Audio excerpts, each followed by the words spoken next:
if you are thinking about leaving behind your mundane career and switching to a new one as a freelance video editor, then this episode is for you, my friend, because we're going to talk about some of the amazing things about being a freelance video editor.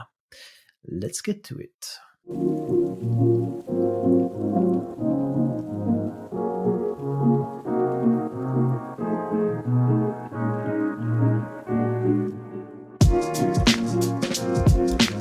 Hello and welcome back to another episode of the video editing podcast from Unsplice, the only company that helps you become a career editor. Head to unsplice.com/pro for more information. Now, I don't know about you, but 2023 for me has already started off pretty epic. We're like coming out the end of January right now. And I feel like I've accomplished a lot and I've made headway on some of my plans. And I think we normally start the year with great plans, resolutions, and then they kind of like fizzle out in February. Well, I am determined that is not going to be the case for me, and I do not want that to be the case for you. How can we make sure that you stick with your goals and you follow through? Well, stick with Unsplice because I'm going to be bringing you some information that will help you with each decision along the way as you move towards a career in video editing. Today, we are speaking about some of the great things about being a freelance video editor and why, me being biased, thinks it's one of the best freelance careers you can have. I'm going to list out some of the reasons. Now, some of the reasons you'll probably remember from when we spoke about freelance versus full-time. Well, that's because just freelance lifestyle by itself is pretty great. So we're going to talk about some of that, and we're going to talk about some of the specific video editor reasons why video editing is a fantastic career. So let's start with number one. Number one. It's well paid. And it is. I mean, we're not talking, a doctor's salary in the US, although actually, if you work on really, really high-end stuff, eventually you can earn that much. But even from the outset, the pay is pretty good. And, you're charging upwards of 200, starting rates of 200 per day. It's, for some simple edits. That's assuming, they're still good edits, but very simple edits. And you're moving up from there. And if you need a little more information about how much editors do make, then you can go to unsplice.com/rates. And you'll see a big blog article that outlines exactly how much you can earn from video editing and how much you should charge if you're just starting. So yeah, it's pretty well paid really for a career that you don't need a degree in anything, and it's pretty tax efficient as well. Being freelance, being your own boss, it's more tax efficient than being an employee, and you get to expense all of your computer gear, which is great. So, if you want to pay less tax, you buy a brand new computer and then write it off. There's some really tax efficient ways of making sure you've got some pretty nice kit. And if you're like me, I like to have nice kit. I don't like the hottest stuff, but it is nice to know that you can get some really nice stuff and it goes off towards your expenses.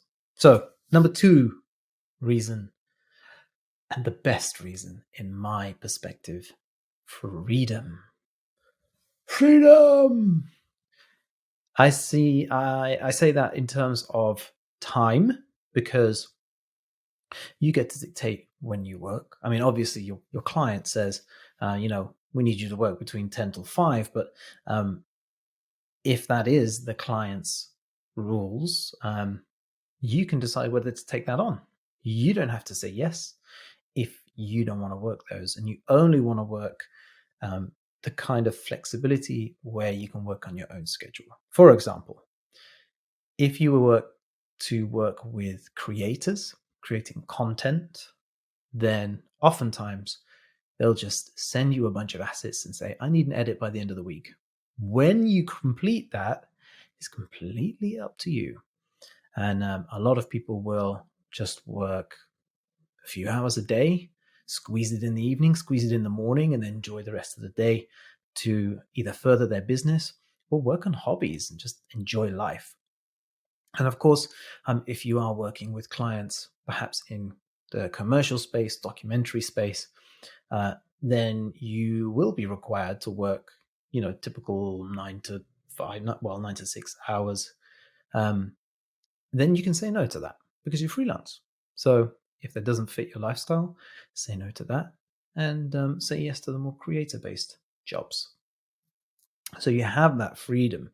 That's what I love about being freelance. Work to the schedule that suits you. I actually enjoy working, the 10 till 6 schedule. That tends to be my editing schedule, 10 till 6. Allows me enough time to go to the gym in the morning, and I have an evening, and I like the regularity of just doing boom, 10 till 6, bookend the day.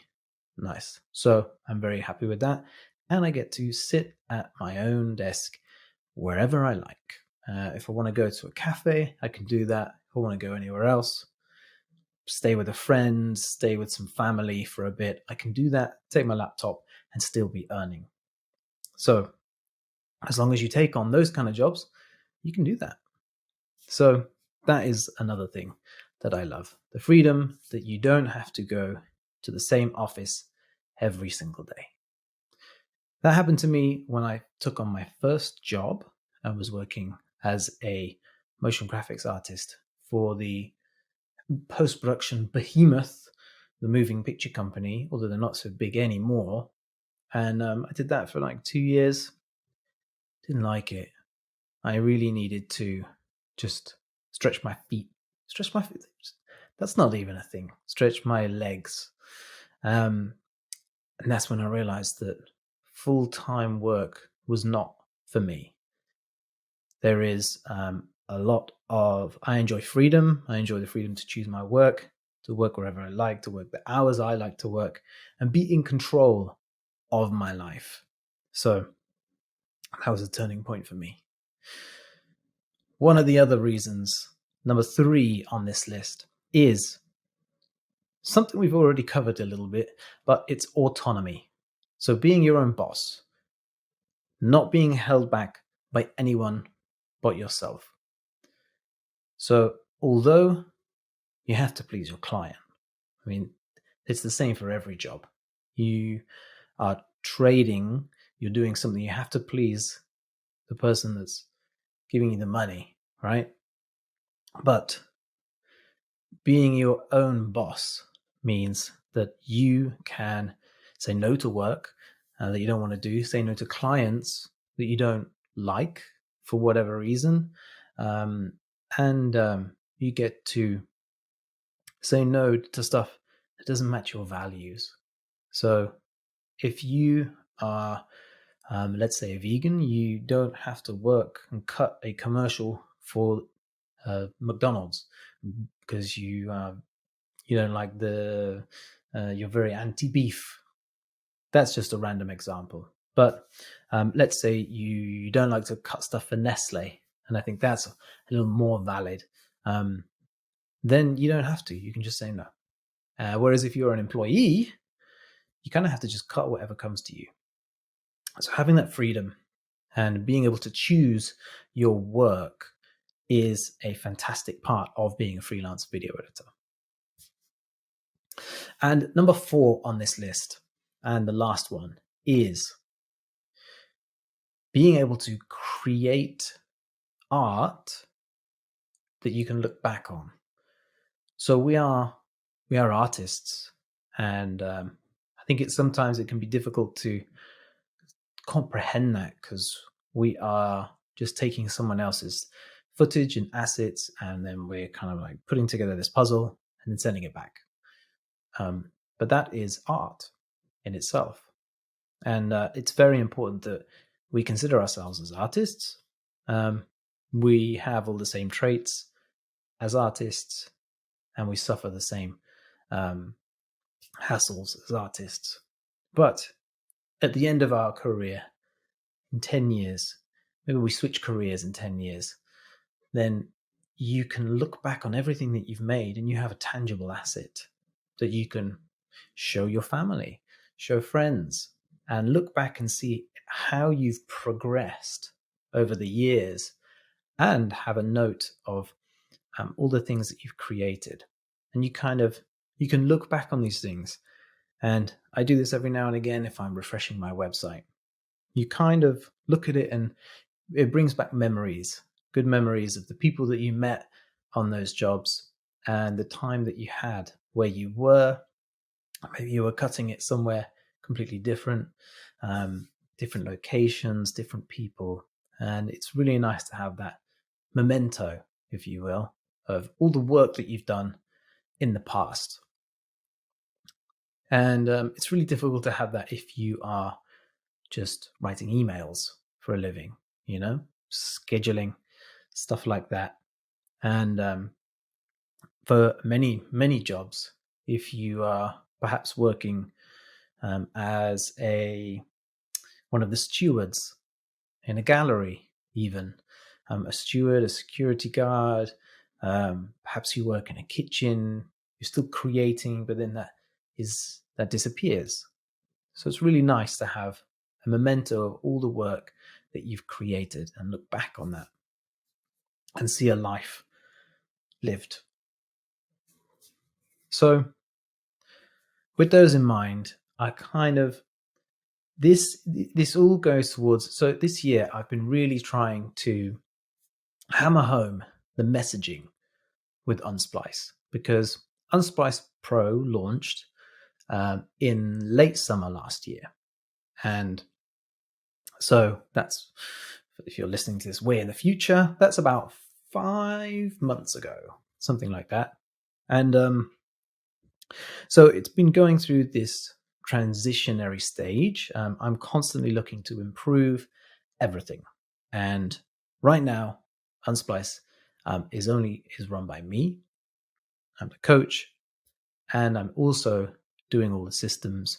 And so it can sometimes be a little overwhelming, and I may not have the chance to get around to improving certain things. Well, right now I'm finessing the messaging, because when you go to the website, it feels a little unclear as to what it is that Unsplice does and what Unsplice Pro actually is. So you're going to see some changes on the website soon, and you're going to hear some changes on the podcast in terms of the way I introduce things, because really I've realized through speaking to you guys and through some of the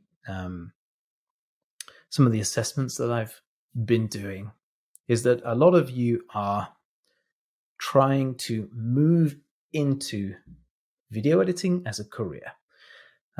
And you're trying to move away from mundane work and bosses that are a pain in the ass.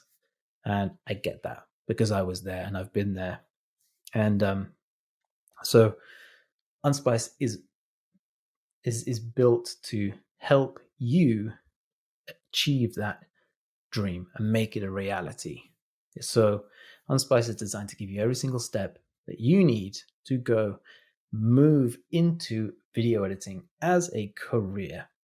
And as I said earlier, whilst all the other editing courses cover the software or teach you how to do one edit, Unsplice is the only place designed to make you a career editor.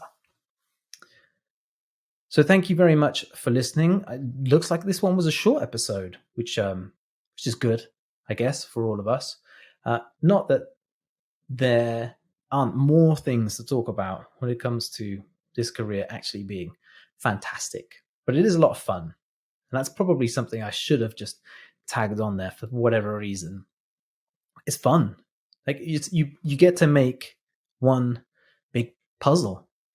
And that's, I think, the more editors I speak to, the more senior editors I speak to, that seems to be a trait that we all share. We love it's a puzzle.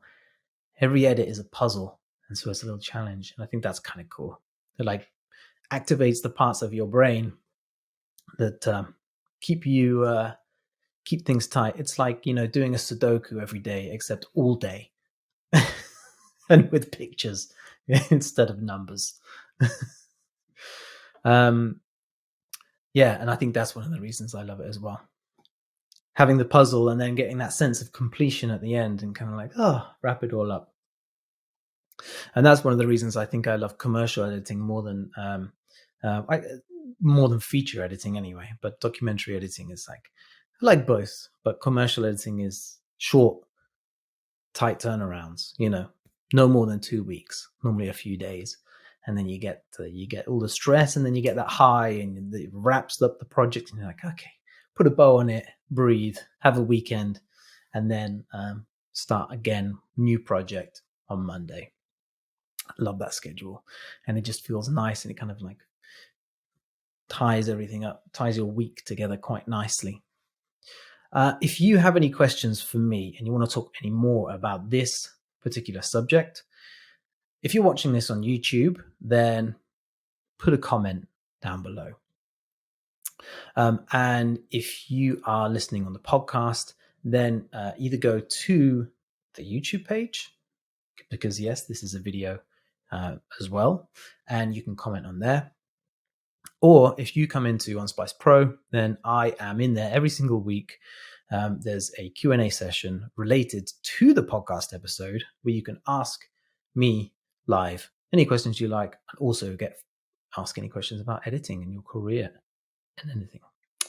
A lot of you weren't also aware that you can have mentoring sessions with me.